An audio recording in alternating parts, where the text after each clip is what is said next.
Salam dostlar, çox etibarlı mənbələrdən Ramiz Mehdiyevin açıqlamasını əldə etmişik. Lakin hakimiyyət mediası bu açıqlamanı yaymağa qorxur.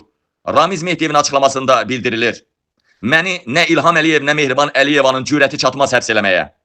Başda İlham Mehriban olmaqla mənim dalımca danışanlar və Azərbaycan xalqı, sizlər məni qolu qandallı görməyəcəksiniz. Sizlər mənim üçün heç kimsiniz. Mənim əlimə qandal vurulan günü İlham Əliyevin az yaşlı qızla kokain çəkmə və Mehriban Əliyevanın 18 yaşlı oğlanla yatağa girib, sonra onu necə həyatdan yox etdiyi görüntüləri paylaşılacaq. Ağıllı olun, yerinizi bilin. Mən Ramiz Mehdiyevəm. Dostlar, görürsünüzmü? Dostlar, Ramiz Mehdiyev belə açıqlama veribdir.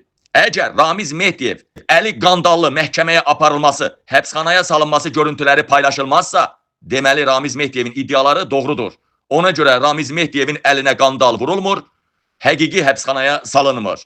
Bunlar hamısı şoudur. Avropanı, Amerikanı, Britaniyanı aldatmaq üçün bunlar bir şoudur. Düzüb qoşublar.